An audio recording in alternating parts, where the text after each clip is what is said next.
You know that moment when the flashing red and blue lights hit your rearview mirror and your stomach drops like you just failed a pop quiz you didn't study for? Sir, do you know why I Your brain suddenly starts auditioning excuses, anything to avoid that ticket. Most people keep those thoughts inside. But then, there are the brave, beautiful idiots who say them out loud. To a cop with a badge, a pen, and zero sense of humor for nonsense. Today we're counting down 33 of the most ridiculous, most hilarious, and most brain-melting excuses Americans have ever given to the police. Number 1. Yeah, I've got a gun in my butt. Let's start strong. Louisiana. A cop asks the standard question during a search. Do you have any weapons on you? Most people say no and maybe look nervous. This guy? He looks the officer dead in the eye and says, yeah, I've got a gun in my butt. Now, imagine the silence, not just from the officer, but from every single person standing within earshot. You could hear brains short-circuiting as they all tried to picture the logistics of that statement. The cop didn't even follow up. He didn't want to. Because once someone says that with a straight face, what do you even do? Call for backup. Call a doctor. Call a plumber. It wasn't just an excuse. It was a nuclear option. Because how do you argue with a man who casually suggests he's armed in the least convenient place possible? That's not a traffic stop anymore. That's a full-on episode of CSI Louisiana. Number 2, a man in a crisp business suit gets pulled over. Instead of his license, he hands over a laminated card like he's flashing a VIP pass. Then, with a smug grin, he says, I am not driving. I am a free man traveling upon the land. It's a classic sovereign citizen line, the kind of phrase people think turns cops into NPCs in a video game. But the officer didn't blink. He replied, that's great. Now the free man traveling upon the land is getting a ticket. Somewhere, Thomas Jefferson rolled over in his grave. Number 3, Florida. And you already know if a story starts there, something wild is coming. A man pulls into a Wendy's drive-thru, orders his food, rolls up to the window like any other customer, and then casually tosses a live alligator through the window. Not a toy, not a joke, a full-sized reptile with teeth. When the cops catch him, he doesn't panic, doesn't deny it. He simply says, I was just teaching him a lesson. The alligator apparently needed discipline. Imagine being that Wendy's employee. You're making Frosties 1 second, and the next, you're in a National Geographic documentary. And here's the best part. What lesson was the gator supposed to learn? Don't trust fast food windows? Don't get in a truck with strangers? Number 4, Arizona. Late evening, a driver is weaving all over the road. The officer pulls him over, asks him to step out. Standard sobriety test. Sir, please walk a straight line. The man takes a deep breath, focuses, puts one foot in front of the other, and immediately starts wobbling like a toddler on roller skates. After a few shaky steps, he stops, points at the road, and complains, "This line's defective. You guys need to get this road fixed." Think about the confidence it takes to fail a sobriety test and then blame the paint. The officer, to his credit, doesn't lose his cool. He keys his radio and says, totally deadpan, "Dispatch, be advised. White line on Main Street appears to be compromised. Use caution." That's not a drunk excuse. That's a Yelp review for asphalt. Imagine if that actually worked. Every DUI dismissed because, "Sorry, officer, the road was broken." Arizona's Department of Transportation would never recover. Number 5, Minnesota. Bright afternoon, a woman speeds past a patrol car doing 20 over the limit. The officer pulls her over, already bracing for the usual. "I'm late for work." "Maybe my kid's sick." But this woman, she smiles, completely serious, and says, "I just left the car wash, and I was trying to blow dry the car." Let's pause here. She wasn't lying. She wasn't panicking. She had actually convinced herself this was science. Forget towel drying, forget letting it air dry. She's out here doing 75 on the freeway like she's got a giant hair dryer attached to the bumper. And honestly, you almost have to respect it. That's not careless driving. That's innovation. Somewhere out there, Elon Musk is scribbling notes for a Tesla Auto Dry Mode, a car that speeds itself up just to shake off the water. It's reckless, sure, but at least her car was spotless when she got her ticket. Number 6, Ohio. A patrol car notices a sedan drifting across 3 lanes like it's auditioning for Tokyo Drift. Lights go on, siren flashes, car pulls over. The officer walks up to the driver's side, ready for the smell of alcohol or maybe an argument. Instead, he finds a man in the passenger seat, pointing at the driver's seat. Sitting there upright is a small cat. The man looks completely serious and says, "He was driving." Talk to him. Now imagine being that cop.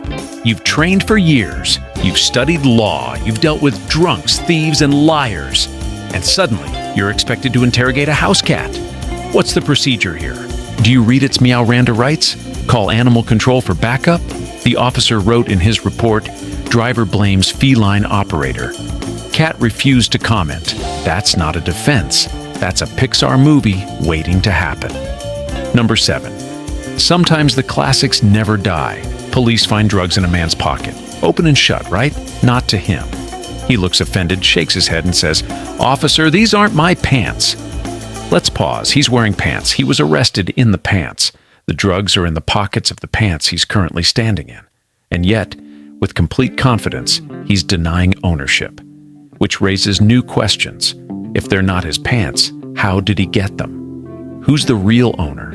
And most importantly, how often are his real pants sitting at home, clean and drug-free, feeling abandoned? Somewhere out there is a lonely pair of jeans just waiting for its true owner to come back. Number 8. Colorado. A man gets caught red-handed inside someone else's house. He's holding their TV like it's already on sale at Best Buy. Police ask the obvious, "What are you doing?" His answer, "I saw a Craigslist ad. It said this was a free house." That's right, he wasn't a burglar in his mind. He was just an enthusiastic bargain hunter who showed up a little early for pickup. You almost have to admire the creativity. But let's be real, no Craigslist ad has ever said free house. Take everything. First come, first served. If that logic worked, every Home Depot would be empty by noon. Number 9. Georgia. A clearly drunk man is wobbling, slurring, struggling to stand up straight. The officer asks the standard, "Sir, have you been drinking?" The man scoffs, puffs out his chest, and with total confidence replies, "Officer, I'm not drunk. I'm just advancing in life backwards." That's not a DUI defense. That's philosophy. He basically invented time travel, only instead of a DeLorean, his machine is a 6-pack of light beer. Somewhere, Doc Brown is crying. But credit where it's due, if Shakespeare ever got pulled over, this is exactly the kind of nonsense he'd say. Number 10, Texas. Officers question a suspect about a recent assault. They expect denial, excuses, maybe silence. Instead, the man leans in like he's sharing a deep secret and whispers, "Okay, I did it." The cop is stunned by the honesty until the man adds, "But in my defense, he looked at me in a tone of voice I didn't appreciate." Let's break that down. Not the words, the tone. Imagine court transcripts on this one. "Your Honor, my client was provoked by an aggressive vowel sound." This isn't a defense, it's a grammar fight. And somewhere an English teacher is proud. And listen, if you're enjoying this list so far, don't wait until the end. Go ahead and hit that subscribe button right now and tap the bell icon so you don't miss the rest. We've got 23 more excuses coming, and trust me, they only get dumber from here. Number 11, California. A car rockets past at 90 in a 55. The officer finally gets him pulled over, walks up, and asks the obvious, "Why were you going so fast?" The driver doesn't flinch. He doesn't apologize. He delivers it like a doctor's note. "My car has a medical condition." It just drives fast.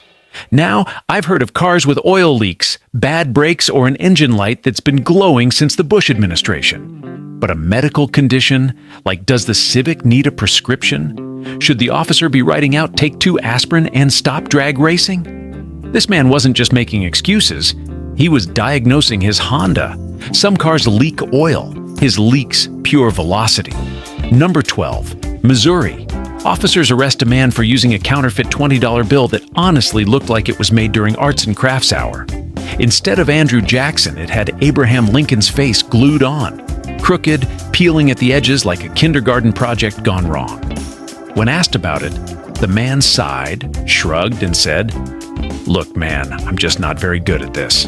That's it. No wild story. No cover-up. Just pure honesty. And honestly, that's refreshing. Not legal, but refreshing. Somewhere in the Secret Service office, an agent laughed way harder than he should have. Number 13, Idaho. Grocery store. A woman gets caught trying to slip a steak under her coat. Police arrive and ask her what she's doing. She doesn't panic. She doesn't deny it. She calmly explains, "I wasn't stealing it. I was taking it outside to compare it to the sunlight before buying the sunlight." Because apparently meat quality is determined by UV resistance. Forget USDA grading. Forget marbling. Just hold it up like a gemstone and see if it sparkles in the sun. Honestly, that's not theft. That's a new Food Network show, CSI, Butcher's Edition. Number 14, back to the road. 2 in the morning, deserted highway. An older farmer in his 60s gets pulled over for swerving. The officer leans in and asks, "Sir, have you been drinking?" The man looks him dead in the eye and says, "Son, I'm so drunk I can't even see the problem." That's not denial. That's not even an excuse. That's brutal honesty, wrapped in Southern poetry. Somewhere Johnny Cash is nodding in approval. The cop just shook his head, radioed for a tow truck, and probably told this story at every barbecue for the next 5 years. Number 15, Florida again. A patrolman finds cocaine on a man's dashboard. The evidence is right there in plain sight. The man, without hesitation, waves it off and says, "That's not mine." The wind must have blown it in through the window. The officer stares, dead silent, then replies, "Sir, I've been a cop for 20 years. The wind has never blown that hard. That's meteorology, narcotics and comedy all wrapped in one line. Imagine the Weather Channel. Tonight's forecast calls for scattered clouds, light rain, and a 50% chance of cocaine drifting in from the east. Number 16, picture a Whole Foods on a busy Saturday. Families with their reusable bags, hipsters debating oat milk versus almond, and somewhere in the cheese aisle, a man quietly stuffing wedges of Gouda into his jacket. Security steps in, calls the cops, and when the officer asks him what he's doing, this man doesn't even flinch. He straightens his back, throws his arms out like he's leading a protest, and declares, "I'm not stealing. I'm performing a public service by liberating this oppressed artisanal Gouda from its bourgeois prison." Now just imagine being the cop. You signed up to fight crime, maybe stop a high-speed chase, and instead you're getting a lecture on cheese-class warfare. This isn't theft, it's performance art. Can you picture the police report? Suspect claimed Gouda was a victim of capitalism. Evidence, half a wheel of brie. I promise you that the officer went home, opened his fridge, looked at a block of cheddar and thought, "Are you okay in there, buddy?" Number 17, Nevada. Small town highway, just past midnight. A deputy spots an old sedan creeping along so slowly, it's practically being passed by tumbleweeds. He pulls it over, walks up to the window, and there's a sweet elderly lady behind the wheel, smiling like she just baked cookies. He asks if she knows why he stopped her. She leans out, squints up at him, and with absolute sincerity says, "Am I being arrested for driving too sexy?" Now, this wasn't some nervous joke. She was dead serious, like she had been pulled over for being on the cover of Vogue. The deputy froze. What do you even write down for that? Suspect charged with excessive hotness in the first degree? He was so caught off guard he just waved her on with a warning. "Ma'am, maybe drive a little less sexy." Somewhere her grandchildren are still telling people their grandma got pulled over because she was too hot to handle. Number 18, San Diego. Sunny afternoon. Officer approaches a car weaving through traffic. But when he looks in the window, He doesn't see a distracted driver. He sees an 8-foot python stretched across the dashboard, like it owns the place. Now, most people panic when they see flashing lights in their rearview mirror. This guy? Totally calm. He gently pats the snake on the head, looks at the officer and says, "He's my co-pilot. He's great with directions." Imagine being that cop. Do you ticket the driver or the reptile? Do you put handcuffs on the man or on the snake? And how exactly does a python give directions? Does it hiss once for left, twice for right? At the next intersection, wrap tightly around the gear shift. This wasn't a traffic stop. It was a deleted scene from Highway to House or Indiana Jones, number 19, Oregon. Officers are struggling to cuff a man who's fighting back hard. Most people yell, "I didn't do it," or "This isn't fair," but not this guy. Between the shoving and the wrestling, he shouts at the top of his lungs, "I'm not resisting arrest. I'm just allergic to handcuffs." An allergy to handcuffs, like the police department is supposed to keep a hypoallergenic option behind the desk. "Sorry, sir, we're out of stainless steel tonight, but would you prefer leather straps or a velvet rope?" Imagine the courtroom. "Your Honor, my client didn't resist. He simply broke out in hives at the sight of steel restraints." It's not just an excuse, it's medical comedy at its finest. Number 20. Middle of the night, bank parking lot. The officer shines his light and sees a man hunched over an ATM with a crowbar. Clear as day, he's prying it open. The officer shouts, "Step away from the machine!" The man instantly drops the tool, throws up his hands, and says, "Thank God you're here, officer. This machine just ate my card." Now that is commitment. He didn't panic. He didn't run. He pivoted so hard he turned from criminal to customer service victim in 3 seconds flat. Imagine if that actually worked. Every thief in America would be standing in front of banks saying, "Oh no, officer, I wasn't stealing. I was just trying to make a withdrawal with, power tools." You almost have to applaud the quick thinking. Almost. Number 21. Chicago, late night DUI stop. A man knows he's in trouble, so he tries the oldest trick in the book. He reaches for a bribe. With total confidence, he pulls out $50, waves it at the officer, and says, "How about we make this go away?" The officer, unimpressed, reminds him that bribery is itself a serious crime. That should have been the end of it. But this man doubles down. He tucks the 50 back in his wallet, pulls out a crumpled 20 and adds, Okay. What about $20? And half a sandwich." Half a sandwich. Imagine the courtroom transcript. "Your Honor, the defendant attempted to obstruct justice with deli meat." That's not bribery, that's lunch.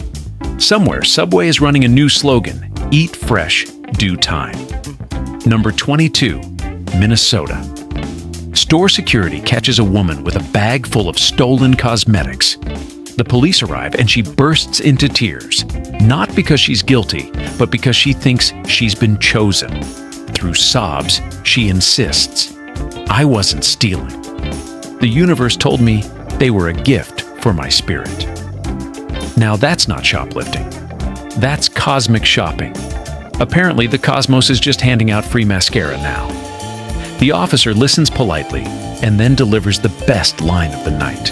"Well, ma'am, the universe is about to tell your spirit it has a court date for shoplifting."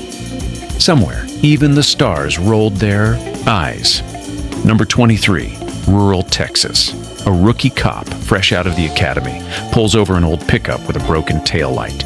He nervously asks, "Sir, do you know why I pulled you over?" The old man behind the wheel doesn't hesitate. He spits out the window and says, "Because you got held back in high school and this was the only job you could get." That's not just an insult, that's a roast. Imagine being a rookie, first month on the job, trying to stay professional while an old cowboy is verbally branding you.